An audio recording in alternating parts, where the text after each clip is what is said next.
L'alchimia era una scienza con cui i dotti del Medioevo facevano esperimenti per capire come funzionava il mondo.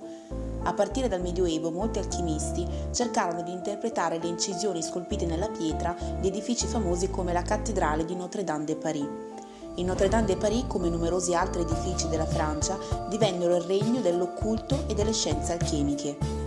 Scienza occulta per eccellenza, l'alchimia è intrisa di leggende e di storie incredibili. Tra gli uomini che nell'ombra di una Francia medievale sperimentarono la loro arte vi era Nicolas Flamel. Nicolas Flamel aveva la sua piccola bottega in quella che oggi è diventato il marciapiede di Rue de Rivoli. Nicolas divenne una figura leggendaria solo centinaia di anni dopo la sua morte, guadagnandosi la reputazione di essere un potente alchimista. Nicolas Flamel viveva a Parigi con una donna rimasta vedova per ben 2 volte, Pernelle. Flamel era un semplice libraio, trascorse la maggior parte della sua vita come trascrittore e venditore di manoscritti e libri che dovevano essere duplicati. Inoltre era anche uno scrittore pubblico che scriveva per analfabeti. Ma un giorno, nel 1382, Flamel all'improvviso divenne ricco, molto ricco. Talmente ricco che il re di Francia ordinò un'indagine su di lui per capire da dove provenisse tutta questa ricchezza, ma che alla fine non trovò nulla di interessante. La coppia faceva spesso generose donazioni alla chiesa locale e ben presto iniziarono a costruire case ed edifici pubblici. Nessuno sapeva da dove arrivasse questa immensa fortuna, per cui nella Parigi dell'epoca iniziarono a sollevarsi diversi dubbi. Come aveva fatto un semplice libraio a diventare così ricco? Iniziarono così le numerose leggende sulla figura di Nicolas Flamel. Si credeva che Nicolas fosse in realtà un alchimista e non un libraio e che avesse trovato il segreto più ambito da tutta l'umanità. Si diceva che avesse creato e utilizzato la pietra filosofale, detta anche elisir di lunga vita, per trasformare i metalli in oro. La pietra filosofale si chiamava così perché nel Medioevo lo studio della natura si chiamava per l'appunto filosofia naturale. La prova che Flamel avesse utilizzato una pietra che lo rendesse immortale fu alimentata dal fatto che Flamel visse fino a 80 anni. Nel Medioevo quasi nessuno riusciva ad arrivare a quell'età ed è probabile che è solo grazie alla sua ricchezza e alla possibilità di avere facile accesso al cibo e al riparo che Flamel sia arrivato a vivere così a lungo. Molti pensarono che Nicolas Flamel fosse in realtà un personaggio di fantasia, ma in realtà è una figura storica realmente esistita.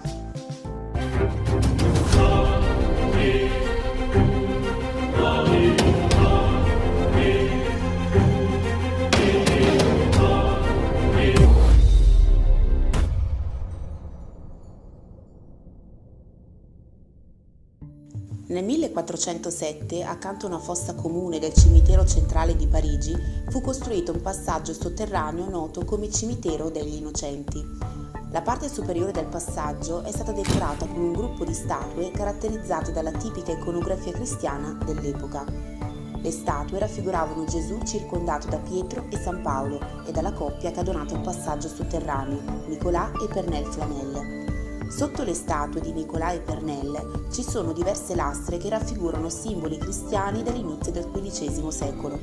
Se non fosse stato per queste 2 statue, è probabile che dopo la sua morte Nicolas Flamel sarebbe stato dimenticato dagli abitanti di quella città. Durante il Rinascimento molte persone cercarono di decifrare i significati più profondi del simbolismo cristiano medievale raffigurato nelle statue. Tra queste, numerosi alchimisti. L'alchimista Robert Duval individuò 2 draghi sotto le statue e le interpretò come simbolo alchemico per la creazione dei metalli. Da quel momento il cimitero divenne un luogo di pellegrinaggio per alchimisti e altri studiosi dell'occulto e delle scienze segrete. Ma Nicolas Flamel era davvero un alchimista? È davvero diventato ricco grazie a questa scienza occulta?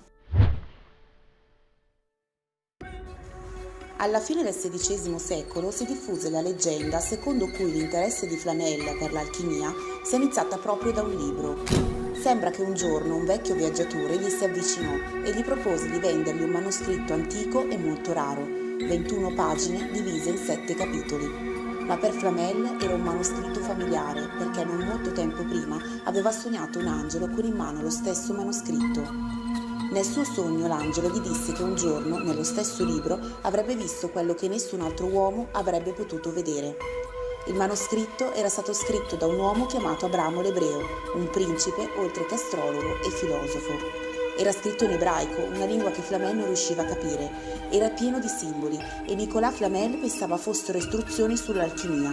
Passò anni a decifrare il libro rivolgendosi agli alchimisti di Parigi, ma senza successo. Parigi non poteva dargli le risposte che cercava.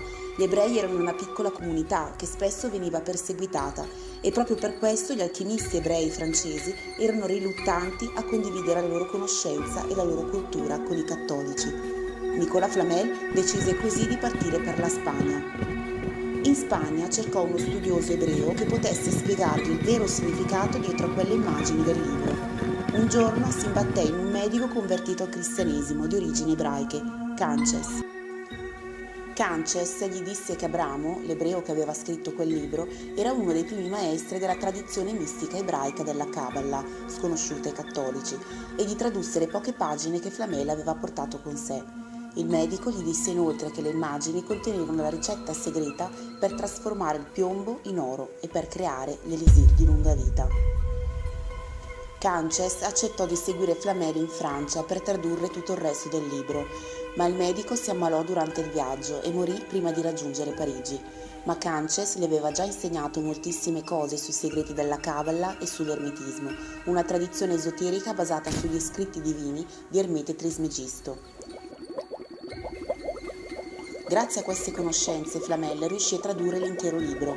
Divenne un alchimista, conducendo numerosi esperimenti segreti insieme alla moglie Pernelle. La coppia riuscì a creare fili d'argento ed oro di alta qualità grazie ad esperimenti alchemici tratte proprio dalle informazioni del libro. La leggenda dice che proprio grazie a questa scoperta Flamel e sua moglie divennero talmente ricchi da poter fare donazioni alle chiese locali e aiutare i poveri della città. Inoltre Flamel avrebbe nascosto i suoi segreti sotto la torre di Saint-Jacques-de-Boucherie, torre che esiste ancora oggi. Lì sotto Flamel avrebbe seppellito una cassa di cedro al cui interno avrebbe nascosto una copia del libro di Abramo l'Ebreo. Ma fino ad oggi la copia del libro di Nicolas Flamel non è mai stata trovata, né tantomeno è stato scoperto il libro originale scritto da Abramo l'Ebreo. La reputazione di Flamel come potente alchimista è stata alimentata dalla pubblicazione di alcuni libri attribuiti a Nicolas Flamel. Questi libri furono pubblicati a Parigi dopo la sua presunta morte. In particolare, una citazione inserita in un testo francese noto come riassunto filosofico includeva immagini simili ai simboli raffigurati nelle statue del cimitero. Inoltre, nel XVII secolo fu improvvisamente scoperto un libro autobiografico, anche questo attribuito a Flamel, noto come Esposizioni delle figure geroglifiche. Il libro, pubblicato nel 1612, raccontava la sua vita e spiegava come Nicolas Flamel fosse diventato un potente alchimista. Gli storici hanno però dimostrato che il libro in realtà fu scritto da un alchimista del XVII secolo e non del periodo di Flamel. Il libro infatti conteneva il tipico linguaggio di quel periodo e menzionava persone che non erano ancora nate durante la vita di Nicolas Flamel.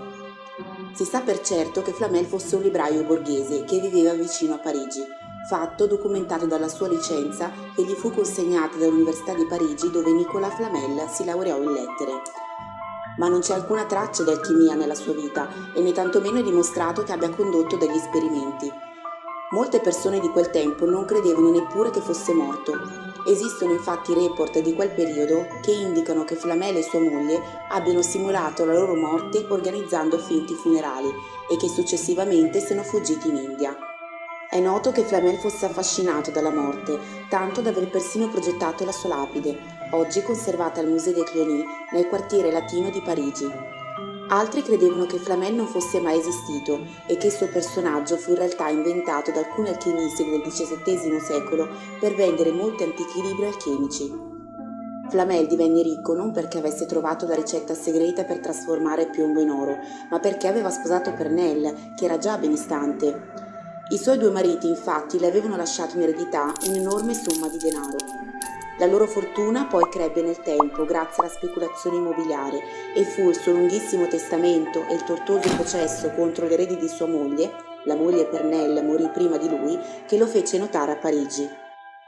Che Flamel fosse stato davvero un alchimista oppure no, a partire dal XVII secolo Flamel divenne una figura leggendaria, tanto da essere nominato da altrettante figure importanti, come Isaac Newton, il padre della fisica moderna. È noto che Newton fosse molto interessato all'alchimia e che lesse il libro autobiografico di Flamel, citandolo nei suoi scritti per la sua abilità alchemica. Le parole alchimia e chimica furono usate indifferentemente fino alla fine del XVII secolo. Infatti sappiamo che il fisico britannico Isaac Newton ha speso più energie cercando di trovare la pietra filosofale di quante ne abbia speso per la legge di gravità. A quel tempo la ricerca dell'elisir di lunga vita che garantisse l'immortalità era correlato alla ricerca di un medicamento universale che curasse anche tutte le malattie. Fu solo nel XVIII secolo, con i lavori di scienziati, tra cui il chimico francese Lavoisier, sulla natura dei metalli, che l'alchimia non fu più considerata disciplina scientifica, ma relegata alla magia e all'esoterismo come ricerca spirituale più che ricerca materiale. Non solo Isaac Newton citò Flamel per la sua abilità alchemica. Flamel fu menzionato anche nel XIX secolo nel gobbo di Notre Dame di Victor Hugo. Il massone Albert Pike lo cita nel suo libro massonico Morals and Dogma. La figura di Flamel è stata menzionata anche nella famosa serie di J.K. Rowling in Harry Potter e la pietra filosofale, in cui Flamel viene descritto come un uomo di centinaia di anni, amico di Albus Silente e proprietario della pietra filosofale. Come ho potuto essere così stupida? L'ho preso settimane fa, cercavo una lettura leggera. Quello sarebbe leggero.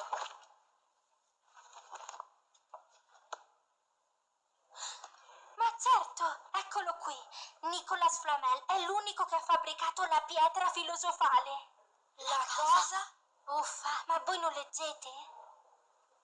La pietra filosofale è una sostanza leggendaria dai poteri sbalorditivi. Può trasformare qualunque metallo in puro oro e produce l'elisir di lunga vita. Chi lo beve diventa immortale. Immortale? Vuol dire che non muori mai. Lo so che vuol dire.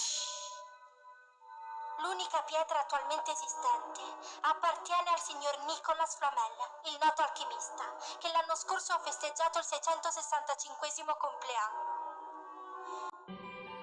Flamel viene citato anche nell'opera di Umberto Eco, Il pendolo di Foucault, nel 1988 e nel Codice da Vinci di Dan Brown nel 2003. Inoltre ancora oggi ci sono copie del libro autobiografico di Flamel. L'ultima edizione è stata pubblicata nel 1996 in Spagna. Il vero Nicolas Flamel forse non era un vero alchimista e non avrebbe creato l'elisir di lunga vita, ma la sua fama e la sua figura leggendaria è sicuramente rimasta nella storia rendendolo immortale nell'immaginario comune.